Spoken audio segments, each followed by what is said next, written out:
देखिए अभी तक हम लोगों ने पढ़ा था, इससे पहले पिछली क्लास में हम लोगों ने पढ़ा गोलीय दर्पण से संबंधित परिभाषाएं। अब उसके आगे हम पढ़ते हैं कार्तीय चिन्ह परिपाटी कि चिन्हों को किस प्रकार से लेते हैं गोली दर्पण में, या गोली दर्पण में हम किसके दूरी मापने के लिए चिन्हों को कैसे लिया जाता है उसके बारे में बात करते हैं। तो हम बताते हैं आपको कार्तीय चिन्ह परिपाटी, कार्तीय चिन्ह परिपाटी। तो देखिए सबसे पहले हमने ये ले लिया दर्पण, गोलीय दर्पण।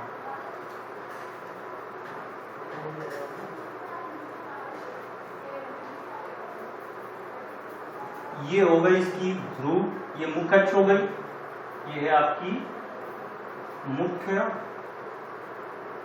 अक्ष। इनके चिन्हों को सिर्फ ठीक वैसे ही लेना है जैसे निर्देशांक ज्यामिति में आप निर्देशांक ज्यामिति में एक्सेस के चिन्ह लेते हैं। जैसे यहां पर ये ओरिजिन होता है आपका ओ, यहां पर आपका एक्स डैश, सॉरी ये आपका एक्स, ये होगा एक्स डैश, ये लेते हैं आप वाई डैश। इधर आप लेते हैं कैसे, यहां पर जो दूरी होती है वो धनात्मक, इधर ले लेते हैं आप इसको ऋणात्मक, ऊपर भी लेते हैं आप धनात्मक, इधर भी आप लेते हैं ऋणात्मक। ये आपने मैथ में पढ़ रखा है। तब देखिए यहां से अब प्रकाश जो है इधर से डाला जाएगा, वस्तु इधर स्थित होगी तो वस्तु से ही प्रकाश चलेगा। तो यहां पर ये हो गई, ये जो दिशा है वो आपतित प्रकाश की दिशा, ये है आपकी आपतित प्रकाश की दिशा। आपतित प्रकाश वस्तु से चलता है, चलने वाला दर्पण पर पड़ेगा तो वही होगी आपतित प्रकाश की दिशा। तो सबसे पहला इसमें कह सकते हैं इधर की जो दूरियां होंगी, यानी कि इसकी दिशा में जो दूरियां पड़ेंगी, जैसे इधर ये दूरियां आपकी धनात्मक होती है। अब इसके विपरीत जब इसके उल्टा जाएंगे आप तो ये दूरियां हो जाएंगी आपकी ऋणात्मक। अब मुख्य अक्ष के लंबवत ऊपर, इधर भी कहीं भी हो, मुख्य अक्ष के लंबवत ऊपर की ओर, जैसे ये धनात्मक था वैसे ही इसमें भी क्या होता है, धनात्मक होती है।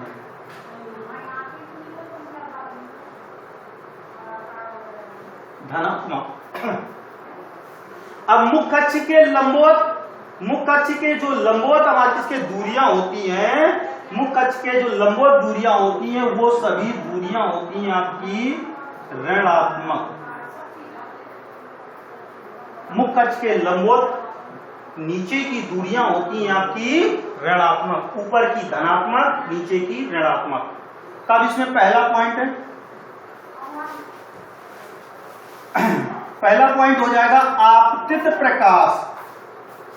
आपतित प्रकाश की दिशा की दूरियां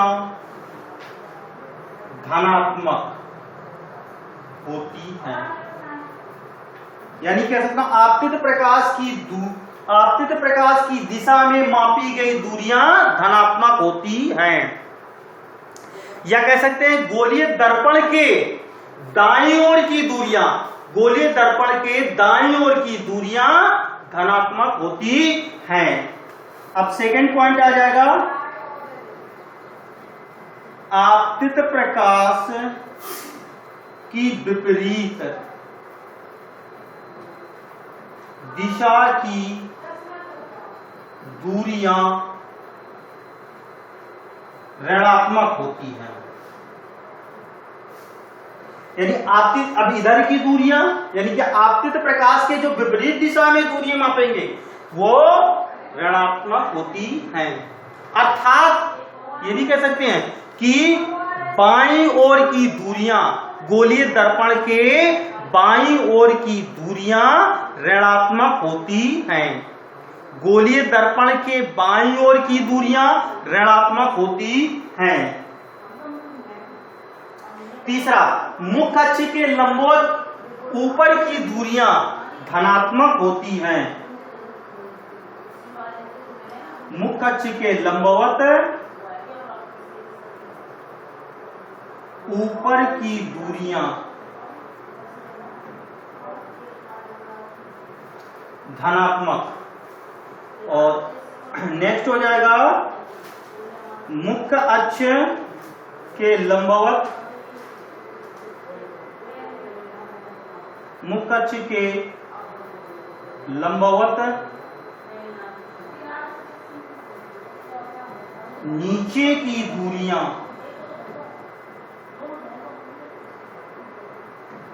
ऋणात्मक होती हैं।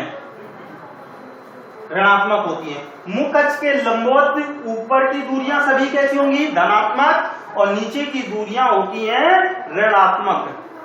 जो दूरियों का मापन किया जाता है वो हमेशा दर्पण के ध्रुव से मापते हैं। कोई भी दूरी है वो दर्पण के ध्रुव से मुख्य अक्ष के साथ मापी जाती है। अगला पॉइंट आ जाएगा आपका, सभी दूरियां मुख्य अक्ष के लंबवत, मुख्य अक्ष के लंबवत, सॉरी, सभी दूरियां मुख्य अक्ष के समांतर, मुख्य अक्ष, सभी दूरियां मुख्य अक्ष के समांतर तथा दर्पण के ध्रुव से, दर्पण के ध्रुव से मापी जाती हैं। सभी दूरियां मुख्य अक्ष के साथ में दर्पण के ध्रुव से मापी जाती हैं। तो ये था आपका चिन्ह परिपाटी, ये है आपका चिन्ह परिपाटी। तो इसको देख लेंगे और नोट करना चाहेंगे तो नोट कर लेंगे।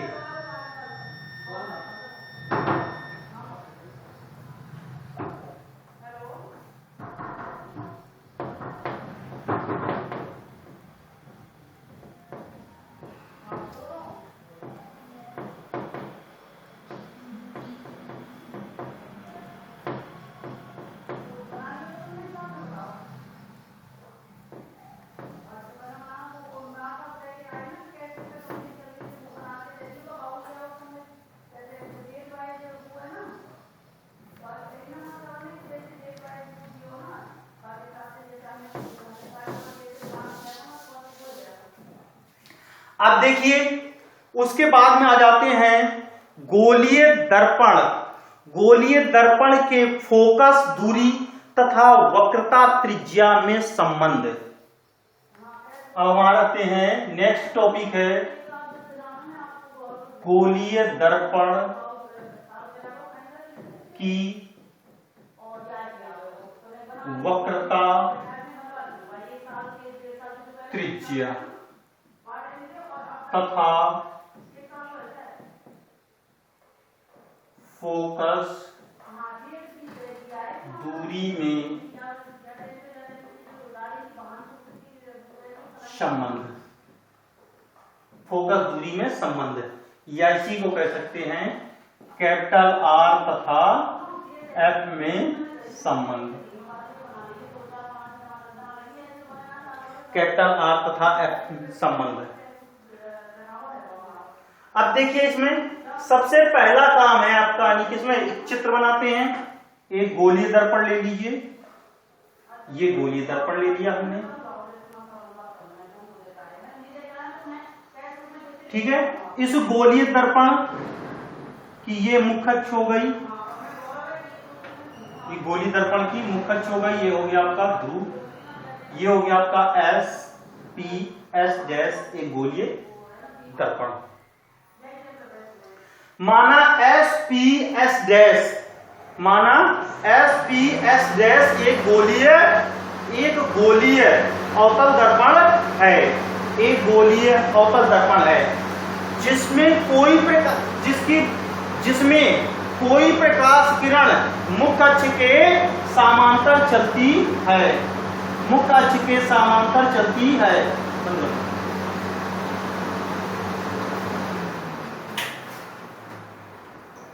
देखिए ये प्रकाश किरण, पंखा चला,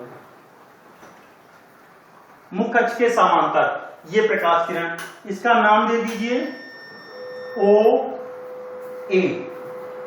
मुख्य अक्ष के समांतर कोई प्रकाश किरण OA, मुख्य अक्ष के समांतर एक प्रकाश किरण OA चलती है जो गोलीय दर्पण के बिंदु A पर पड़ती है, जहां से परावर्तित होकर फोकस से चली जाती है, फोकस से होकर चली जाती है।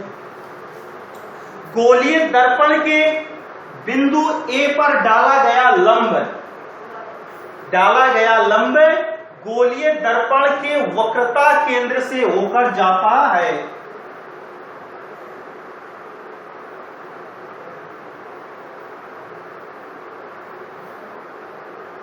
वक्रता केंद्र से, तो ये हो गया आपका आपतन कोण I, ये हो गया आपका परावर्तन कोण R, ये नाम दे दिया हमने C और इसका नाम दे दिया है B। यहां से ये परावर्तित होगा, प्रकाश किरण चली गई। अब देखिए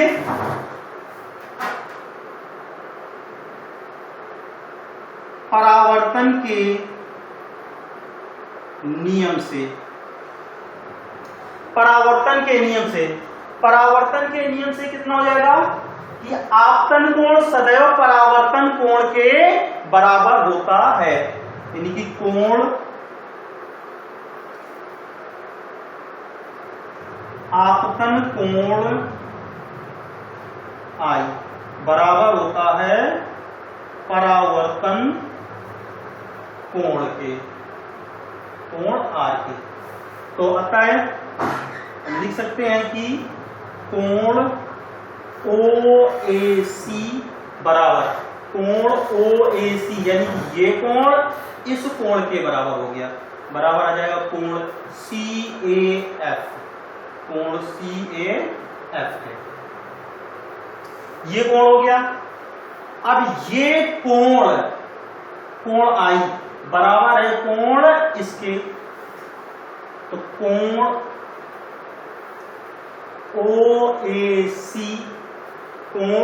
OAC बराबर है कोण ACF के, कोण ACF के। देखिए कैसे ये दोनों प्रकाश किरणें समांतर है, एक इनको तिरछी रेखा ये कट कर रही है, तो इसमें बने एकांतर कोण आपस में बराबर होते हैं। क्यों बराबर है ये? क्योंकि ये कैसे हैं? एकांतर कोण है। दोनों कैसे हो गए? एकांतर कोण है। अब देखिए ये कोण इस कोण के बराबर है और ये कोण इस कोण के बराबर है, तो ये दोनों कोण आपस में क्या हो जाएंगे? बराबर होते हैं। अतः कोण ACF बराबर हो जाएगा कोण CAF के, कोण ACF बराबर होगा कोण CAF के। अब किसी त्रिभुज के दो कोण आपस में बराबर हैं तो उनकी सम्मुख भुजाएं आपस में बराबर होती हैं। अब देखिए यदि किसी त्रिभुज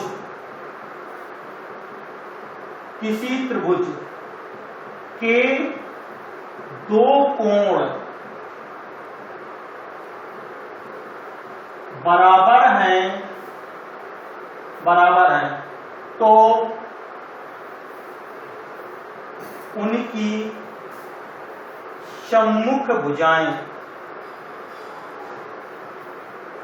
सम्मुख भुजाएं आपस में बराबर होती हैं। होती हैं। तो त्रिभुज CAF में देखिए, त्रिभुज CAF में कितना आ जाएगा, भुजा ये भुजा आपस में कैसी हो जाएंगी, बराबर। CF बराबर होगा FA के। CF बराबर किसके आ जाएगा, FA के। इसे हमने डाल दिया समीकरण नंबर 1। कितना हो गया। अब इसके बाद में देखिए, यदि गोलीय दर्पण का जो ये व्यास है वो बहुत छोटा है, यदि गोलीय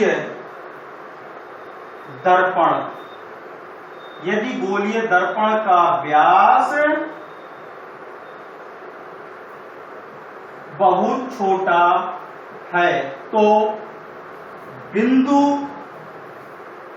A व P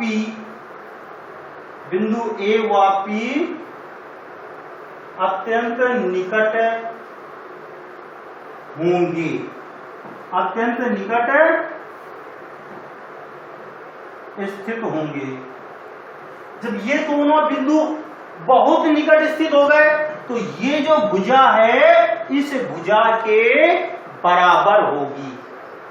तो FA लगभग बराबर होगा आपका, लगभग बराबर हो जाएंगी। ये जो थोड़ा सा हमने हिलता हुआ बराबर का चिन्ह बनाया है, इसका मतलब है कि लगभग बराबर है, बराबर हो जाएगा FP के। अब देखिए FA भुजा जो है वो CF के पहले से बराबर है, FA जो भुजा है वो CF के बराबर है, तो CF भुजा FP के भी बराबर होगी। ये आ गया समीकरण नंबर आपका 2। तो समीकरण 1 व 2 से, तो देखिए कितना आ जाएगा समीकरण 1 व 2 से, तो CF बराबर आपका आ जाएगा FP के। CF बराबर किसके आ जाएगा, FP के। अब देखिए वक्रता त्रिज्या, ये हो गया समीकरण नंबर आपका 3। वक्रता त्रिज्या कैपिटल R यानी कि CP बराबर होगा आपका किसके, देखिए CP ये भुजा है तो बराबर हो जाएगा CF प्लस FP, यानी कि ये प्लस ये बराबर किसके, तो यहां पर लिख सकते हैं CF प्लस FP के। CF प्लस FP, जो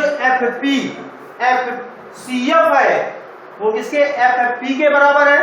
CF का मान FP के बराबर है, तो यहां पर रख दीजिए। तो CP बराबर किसके आ जाएगा, FP plus FP। FP plus FP बराबर 2FP, तो CP बराबर किसके आ जाएगा, 2FP के। अब CP वक्रता त्रिज्या है, तो वक्रता त्रिज्या को क्या लिख देंगे, कैपिटल R। और FP दर्पण के ध्रुव से फोकस तक की दूरी फोकस दूरी कहलाती है। तो यह हो गया आपका वक्रता त्रिज्या 2 इंटू आ जाएगा स्मॉल f। तो R बराबर आपका आ गया 2f, या इसी को कह सकते हैं f बराबर R/2। तो यहां से क्या रिजल्ट निकला, किसी गोलीय दर्पण की फोकस दूरी उसकी वक्रता त्रिज्या की आधी होती है। किसी गोलीय दर्पण की फोकस दूरी उसकी वक्रता त्रिज्या की आधी होती है, या फिर इसको ऐसे भी कह सकते हैं, किसी गोलीय दर्पण की वक्रता त्रिज्या उसकी फोकस दूरी की दुगने के बराबर होती है, दुगने के बराबर होती है। अब इसके बाद में इसको देख लीजिए, पहले आपके कहां पर नहीं समझ में आया, जहां पर नहीं समझ में आया इसे कमेंट बॉक्स में नहीं कमेंट करके बता देंगे, और इसको नोट करना चाहेंगे तो आप लोग नोट कर लेंगे।